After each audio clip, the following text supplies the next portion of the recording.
दोस्तों, कैसे हैं आप सब। स्वागत करती हूँ आप सभी का आपके अपने यूट्यूब चैनल एजुकेशनल चैनल में। तो आज की इस वीडियो में हम पढ़ने वाले हैं एरिया ऑफ ए सर्कल।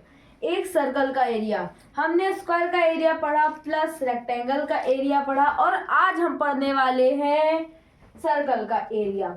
अगर आप सभी चाहते हैं कि एक वीडियो हम इसमें बनाए कि एरिया ऑफ ट्रायंगल, तो कमेंट सेक्शन में जल्दी जल्दी बता दो। तो चलिए बिना किसी देरी के सबसे पहले इस वीडियो को स्टार्ट करते हैं।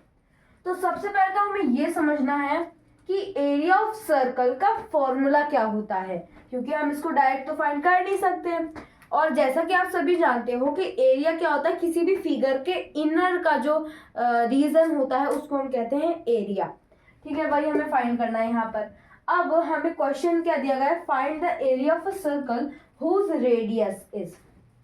इसमें हमें रेडियस दिया जाएगा, यानी कि जो फॉर्मूला होगा वो रेडियस से रिलेटेड ही होगा।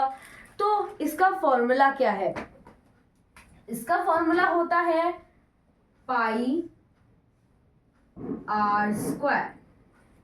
ये जो होता है ये होता है आपका एरिया ऑफ सर्कल का फॉर्मूला। आप चाहें तो उसको कहीं नोट भी कर सकते हैं, क्योंकि एक ऐसा इम्पोर्टेंट फॉर्मूला है जो हर पेपर में यूज होता ही है, चाहे वो कितने भी बड़े लेवल का पेपर क्यों ना हो।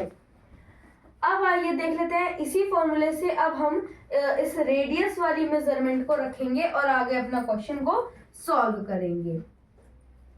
पाई की वैल्यू क्या होती है हमारी 22/7। 22/7 मल्टीप्लाई क्या होता है 12, रेडियस का स्क्वायर है यानी कि 12 स्क्वायर, क्या हो जाएगा 12 स्क्वायर। ठीक है, अब हम 12 का स्क्वायर लिख देंगे। 22/7 मल्टीप्लाई 12 का स्क्वायर क्या होता है 144। ये आपको स्क्वायर से याद होने चाहिए, कम से कम 20 तक तो याद ही होनी चाहिए एकदम। ठीक है, 12 का स्क्वायर हो गया आपका 144।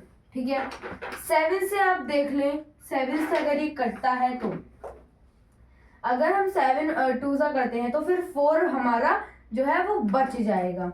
अब हमारे पास कोई और ऑप्शन तो है नहीं। अब हम क्या करेंगे, डायरेक्ट 22 की मल्टीप्लाई इससे कर देंगे और अपॉन में देखेंगे कि 7 अगर उस नंबर को काट पाता है तो कट जाएगा, अदरवाइज वही हमारा आंसर हो जाएगा मीटर में। ठीक है, 22 मल्टीप्लाई होगा हमारा 144 से, तो 2 4 सा हमारा हो गया 8, फिर 2 4 सा हो गया हमारा 8, फिर 2 1 सा 2 हो जाएगा, मल्टीप्लाई 2 यही वाला डिजिट फिर से आ जाएगी हमारी। ठीक है, 8 और ये 8 और 8 कितना हो जाएगा आपका 16, 1 कैरी ओवर, ये हो जाएगा आपका 11, 1 कैरी ओवर और ये हो जाएगा आपका 3। ये हो गया 3168।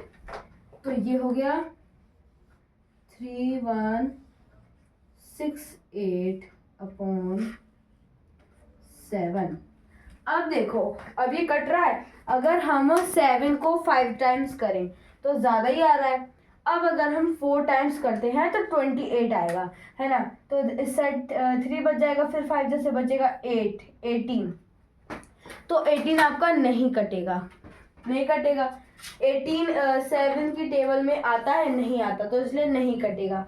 तो अब यही हो गया आपका आंसर। रेडियस जो सॉरी आपकी जो एरिया आ गया वो यही आ गया। ठीक है, ये स्क्वायर में है, एरिया हमेशा स्क्वायर में ही आता है।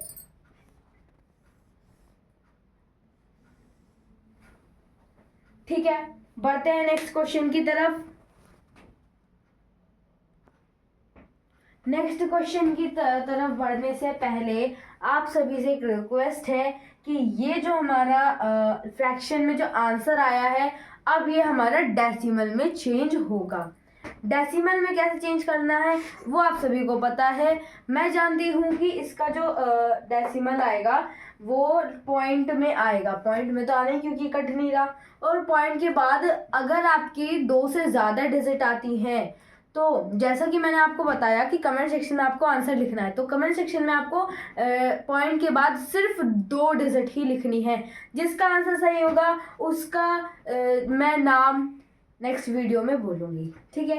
तो चलिए नेक्स्ट क्वेश्चन की तरफ बढ़ते हैं। ये हमारा 50 सेंटीमीटर। अब मैं आपको दूसरा तरीका बताती हूँ इसी का, ठीक है। ये होता है पाई आर स्क्वायर। क्या होता है हमारा पाई आर स्क्वायर, ठीक है। पाई हो गया हमारा 22/7 मल्टीप्लाई। अब हम डायरेक्ट मल्टीप्लाई करके नहीं लिखेंगे, अभी तो हम यहाँ पर ऐसे लिख देंगे। नेक्स्ट स्टेप में हम क्या करेंगे, इसको एक्सपेंड कर देंगे। डायरेक्ट नहीं करना है, इसको एक्सपेंड कर देंगे, ठीक है।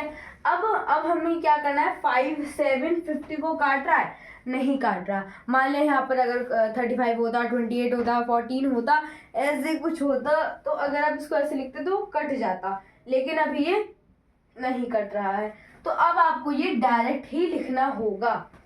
तो यहाँ पर हमने डायरेक्ट लिख लेंगे 22/7 मल्टीप्लाई 50 ये हो जाएगा आपका 2500। ओके, अब हम इसको इससे काट के देखते हैं। देखो 28 होता है, 3 सा आपका कितना होता है, 3 सा होता है आपका 21, फिर यहाँ पर बच जाएगा आपका 4, 40 हो जाएगा। फिर उसके बाद हम इसको 6 जैसे 5 जैसे करेंगे, 5 जैसे 35 हो जाएगा। फिर यहाँ पे आपका बचेगा 5, फिर 50 हो जाएगा। तो यानी कि ये भी नहीं कटेगा, तो आपको इसकी डायरेक्ट मल्टीप्लाई कर देनी है। 2500 मल्टीप्लाई 22, ठीक है। 0 0, फिर 2 5 10 के 0, कैरी ओवर 1, फिर 2 2 4 और ये 1 5, ठीक है। और यही नीचे आ जाएगा आपका 500, ठीक है। 0 0 0 5 5।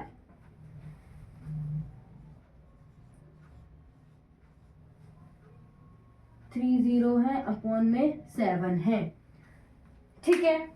ये है, ये आ गया आपका फ्रैक्शन में आंसर।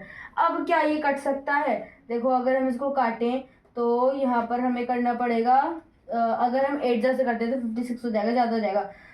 हम इसको करेंगे 6 जैसे 42, फिर आपका बच जाएगा, नहीं हो पाएगा, है ना। ये 7 से नहीं कट पाएगा, तो इसका भी आंसर जो आएगा वो डेसिमल में आएगा। तो उसको हम देखेंगे नेक्स्ट वीडियो में कि कौन कौन इन दोनों का डेसिमल पार्ट जो आता है, डेसिमल जो फाइनल आंसर आता है वो सही बताता है। साथ ही साथ इसका आंसर भी बताना। Thanks for watching. इस वीडियो को यहीं पर एंड करती हूँ। Bye bye.